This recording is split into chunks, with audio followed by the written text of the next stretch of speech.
This is definitely not the video that I wanted to make. We're about to embark on an exciting journey across the Bass Strait to Tasmania. Now with that, Tasmania is very cold, and you may think, well, you should be fine. You have a diesel heater. And while that might be true, our diesel heater has decided to stop working in the Grampians. So what happened was, it was our first time traveling in a cold region, and you may remember it was actually my first time seeing snow. And when we were at our campsite, pulled up, we decided, you know what? We have a space heater. Why don't we use it? So we flicked it on. I think at the time it was reading -3 degrees Celsius outside, and I could hear the diesel pump working a lot harder than it used to. Normally we use it to heat up our water. It's got a little water reservoir inside, and you can't really hear the fuel pump at all. And this time I could. So immediately I was like, oh gosh, something's wrong. But after a couple of minutes, an error displayed on the little control panel, and obviously the first thing that I did was look at the manual. All the manuals from Truma are pretty finicky. It was a very, very daunting task doing the installation for the diesel heater, because the instructions weren't really instructions. They were more of a guidance. So it wasn't amazing. And even with this error code, when you have a look at the table, it mentions that it could be 4 different things: air, fuel, spark, and then exhaust. Which, if you don't know, those are pretty much all the things you need for combustion. The second thing I did was have a look, see if I could find anything out of place or see anything weird. And of course, the first thing that I went to was the fuel line, and it did seem like there was a lot more air in the fuel line than there typically is. Now, I'm pretty sure when I installed it, there was 0 bubbles. I've read online, and it seems like air bubbles is normal to have in a fuel line for a diesel heater, but obviously little micro bubbles. And if you have a decent fuel pump, it should remove those bubbles. So I had a quick look around the fuel lines, and everything seemed normal. I did email Truma, well, not Truma specifically, I think Leisure Tech, which is Truma's supplier in Australia. They came back and said, that's weird. This error code does not line up with the product that you have, which is absolutely ridiculous, because you know, I know what product we have, and the control panel has the error code, and the instructions have the error code. But pretty much they've instructed me to just take it to a Truma authorized service person or repairman. Now, if you're familiar with the van lifestyle, these things tend to happen often. You always have to fix things. And recently, I've had to deal with our exhaust fan. So what happened with the exhaust fan was that it just seemed to have a mind of its own. I did a little bit of research, and it turns out that the circuit board that controls this fan has no form of conformal coating. Pretty much what that means is it's not really protected against the elements. So as soon as there's like a little bit of humidity or moisture in the air, pretty much what happens is there's short circuits on the circuit board. Now, when this happened, obviously I removed the fuse, disconnected all power to it, did my research, and it turns out this is a very common issue, which is, you know, not that good considering that pretty much everyone used max air fans in their builds. Now, I've reached out to the people that we bought this fan from, as well as Max Air, and I've gotten no correspondence from them, or they're not willing to listen or send me a replacement part. So I've had to fix this issue myself, and I recommend, if you have a Max Air fan, what I would do is clean off the circuit board with circuit board cleaner, and then put a little bit of conformal coating on, or circuit board lacquer. That would protect it completely, and you would never have any issues ever again. Well, maybe not never, but definitely shouldn't have any issues related to that. But let's get into fixing the diesel heater now. I will definitely get dirty while doing this today, because I think you should mention, because I don't think I've heard you mention it yet, you got to check out our campsite. It is pretty beautiful. It's very beautiful.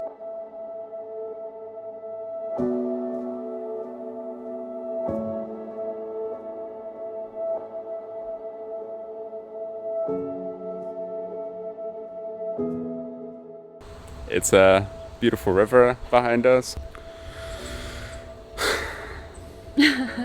I really don't want to be doing this. And I feel like that's the worst thing about building your van, as well as if something goes wrong, you kind of feel like you have to fix it because you built it, you installed everything. It's either you fix it yourself or you pay a lot of money for someone else to try to figure it out. So sadly, this one is on Wehan if something goes wrong, and I guess that's kind of van life. I think what makes this even worse is we have our grey water tank in the way, because when I did the install of the fuel pump and the fuel lines, we didn't have this here, so it's much easier to deal with anything in this area. I figured I should probably give you guys a bit of a rundown. So here's the fuel tank, here's the grey water tank, and there is the fuel pump for the diesel heater. So you can see it's mounted on this little rubber hanger, and it's hung at a 15 to 35 degree angle, I believe it is.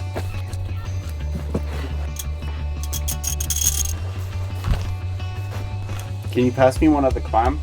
Yeah, got it? Can you pass me the tape measure? You ready? There you go. To give you guys an idea, on the new Sprinters, they have this little section on the fuel pump housing that you can just cut the nipple off and then feed a line through, and it should keep it straight and true. So that's what I utilized. But to do that, I've had to go for a thicker fuel line here, which is why I have this nipple going from a bigger fuel line to a smaller fuel line, which then goes into the thinner fuel line that comes with diesel heaters normally, like that. And I think this was the issue. So I didn't have any clamps on me at that moment, and I really wanted to get this done. And in hindsight, I should have used clamps, but I have clamps now. So I'm gonna replace all of these zip ties with clamps. And I think this might have been the issue, this one right here. Pretty much this line here goes to the fuel pump here. And then I had this little brass connector, and then this clamped onto that as tight as possible to the little nipple so that it wouldn't move. And then this was submerged into the fuel tank. So hopefully it was that leaked. But yeah, we'll see. Also, just to acknowledge that Wehan changed shirts because this last one got absolutely filthy. Yeah, and this one equally so probably. It was so bad though, so I thought, you know what, just refresh midway through, make you feel a bit better. While Wehan's grunting underneath the van, Hey, it's very tight underneath there. I'm keeping an ear out for him, making sure he's okay and seeing if he needs anything. And I'm also planning Tasmania, so it's actually really, really exciting. We started planning the other night and it's got us super excited because there's so much cool stuff to do.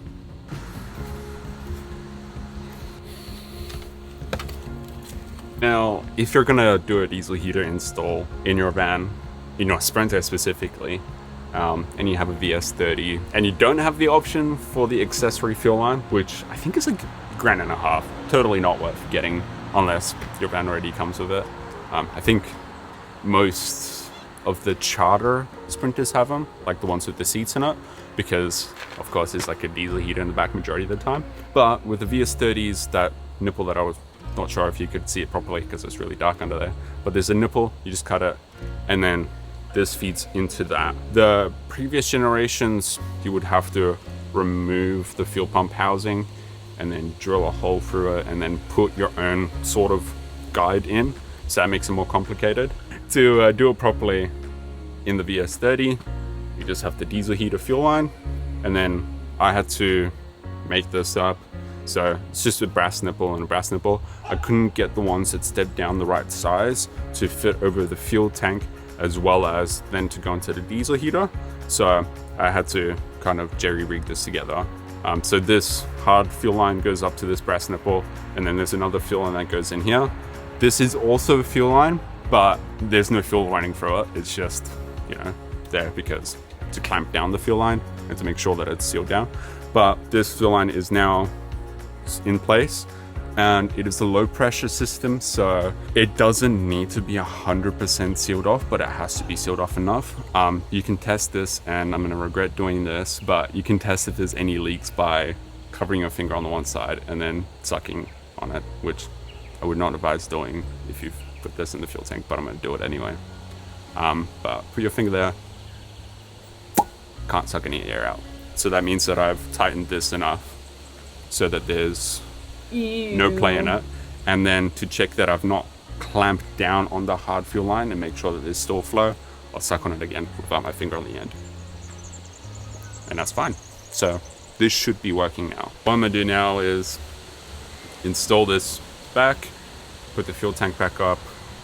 Then I think we just need I might replace some of the clamps at the back, because I've tried to remove the back on the fuel line on the heater itself, because I thought that's where the leak originated from, and that clamp is a little dodgy. So I'm gonna replace that clamp, and then we'll fuel up the van and then give it a spin, I think. Okay. Because I don't think there'll be enough fuel in the fuel tank, because I made sure that we run it dry, so I can easily lift and drop the tank. Okay, so I've hooked everything back up to the fuel pump line. This is just a thermal liner, so it doesn't need to be clamped down. When it's connected to the fuel pump is one way only, so I can still suck on this to check if it has any leaks. Ew. So I'm gonna suck on it, and then you should hear like a pressure release on it.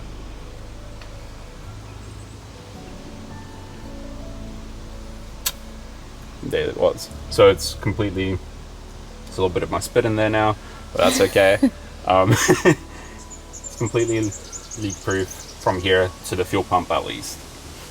So the rest is now somewhat easy to check. So I'm gonna connect this back up, raise the fuel tank again, and then yeah, check the rest.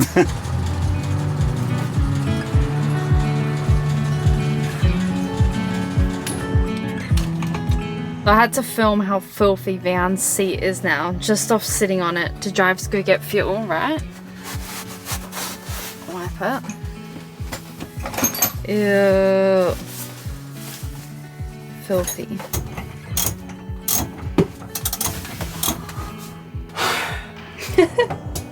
We filled up on fuel. Yes. And now what?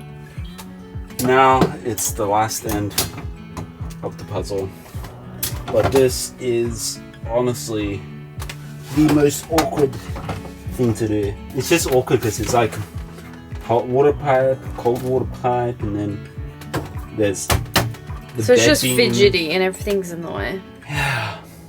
Also, Wehan swapped shirts again because the last one was filthy, but he's still getting it on the bed, but we'll ignore that because we'll do laundry soon. Yeah. I mean, you can get what you get. Or you get nothing, Lydia. Do you want a hot water or do you want a dirty bed?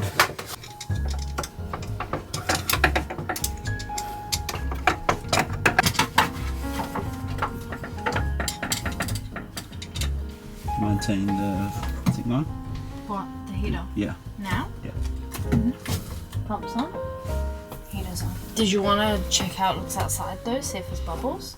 Yeah, but I'll check this first.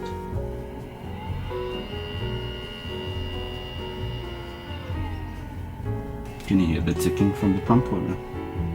Yeah, I can hear it ticking. Is it loud or quiet? It's going Don't mind the mess over here. It's a little dusty, but I left this little bit of that thermal stuff away from the fuel lines, and I did that intentionally when I installed it to check the flow. And this is where we had a ton of air bubbles, and you can see an air bubble every now and then, but they're tiny, teeny tiny. So I think the leak is fixed. Now I'm pretty sure I read in the instructions like a year ago that it's normal to have air bubbles if you have long spans between the fuel pump, the fuel tank, and the diesel heater. I did measure it all up and it's within what is allowable, but I remember it being to the high end of the range. So that is that's probably why there's bubbles there. I think it's fixed though. I don't see the error.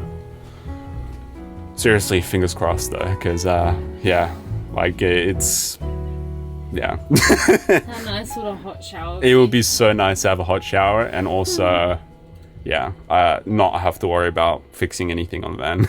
I don't know if you mentioned it, but we've been having ice cold showers in the peak of winter and it's been awful. We needed like a good spot to do it. We haven't been at any campsites where it would be suitable to actually take everything apart and spend a day doing that, so. I mean, also like, we've been busy. We did the Great Ocean Road, the Otways, and Melbourne, so like, this is, I feel like, the first time since the Grampians that we've been in a okay location if we need a parts, because we're not that far away from Melbourne, like within an hour. Probably waited 5 to 10 minutes, and normally, you know, you wait 25 minutes for it to warm up.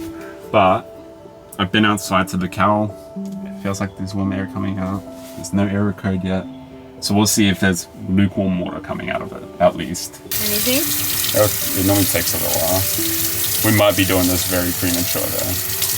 We can wait. Maybe let's wait a little bit longer. Okay. That's very premature. You a bit hungry?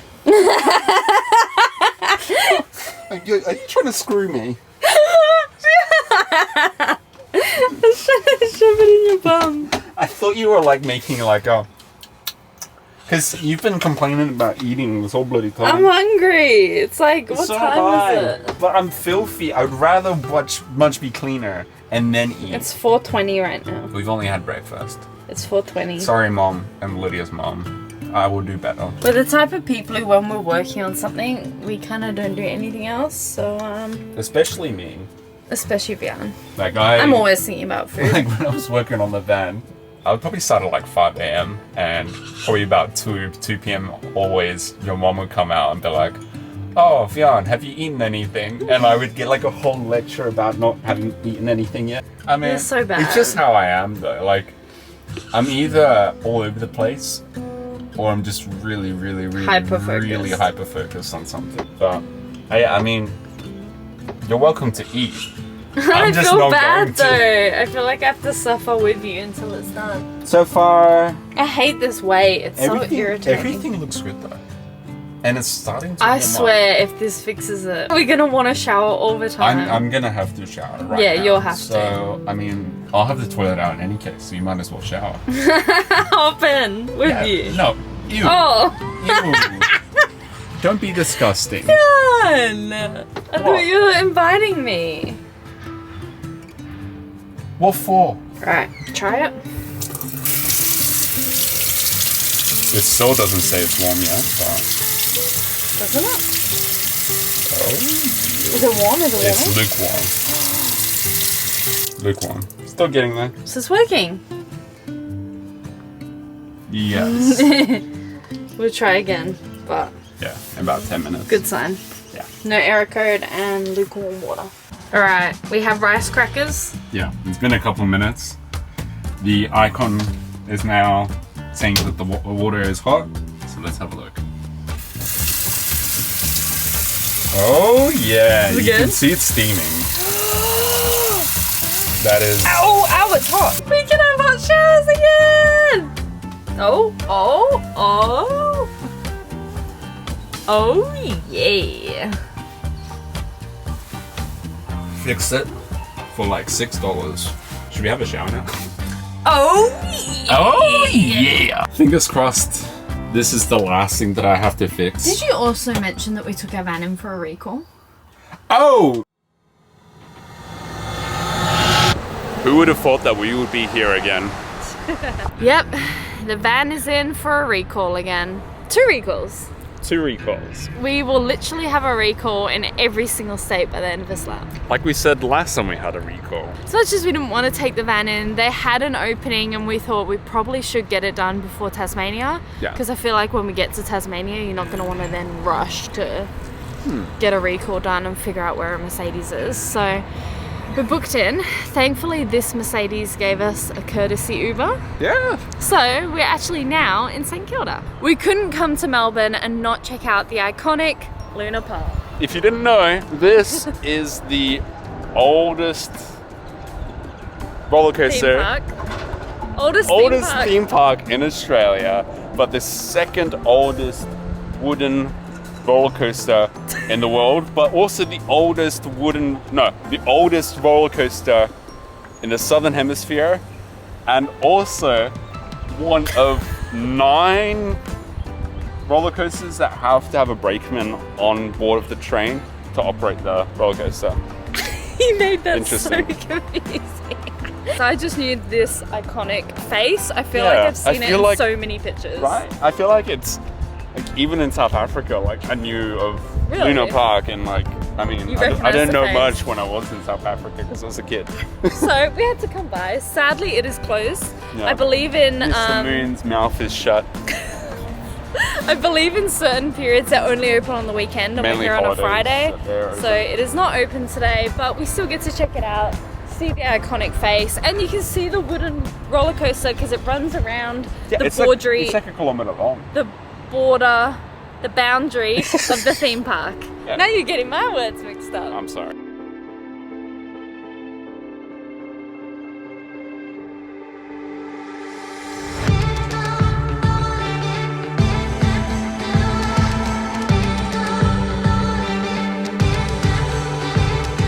So St Kilda is also known for having a colony of little penguins, and we would have loved to have seen them. I had this saved before we even started our lap to come here, but you may be able to see by the boarded up wall beside me, St Kilda Pier is currently a construction site. Which so you can go on it, and you can hear the penguins, but Apparently. you can't see them because of this wall here. That's why we're not visiting at night, because there's no point.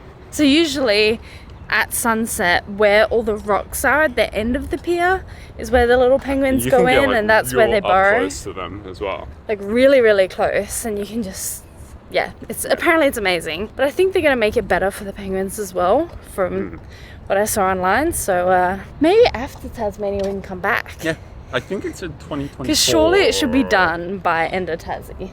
Yeah, I think they said Maybe. 2024. So since we're walking the majority of today, we thought that it would be very fitting to have a pit stop at Albert Park, which is a well-known Grand Prix circuit for like I think one weekend of the year. They have other events, racetrack events here as well, but majority of the time it's A normal road. normal road, normal park. I think it said 9 months of the year. Yeah, I think it's a they normal spend- road. They spend like 2 months, 2 and a bit months preparing it or whatever, and then they have like a weekend of the Grand Prix, and then they disassemble everything. So we're making a turn it back pit into stop gold. at a pit stop. So Freak out. after Lydia nearly assaulted me with a camera just because the camera strap was on her hand. I thought it was a Um, bug. Yeah. So we're having a pit stop, and then we're gonna walk to our next spot. I think we should, after we pick the van up, potentially come back here. and Oh, just do a little- and do a race. a little race. Beat the record. I don't think we can beat the record. I think they got like 250 Believe in yourself. to 300 kilometers per hour, and the speed limit here for most of the sections is 40 kilometers per hour. So. Okay, maybe not.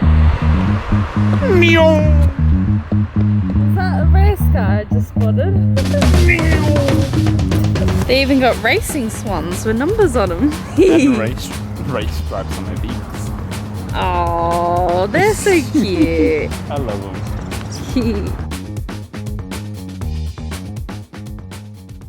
I think someone thinks we have snacks. You know, bread is bad for birds. Don't feed wild animals. Don't feed them bread.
This has probably been the best Mercedes, like so Such a far. good experience. Like all the other ones, either it took way too long and they came up with excuses, or we've had problems. But this one, the guy, like, I wanted to know what one of the recalls were because you can't find anything about it online.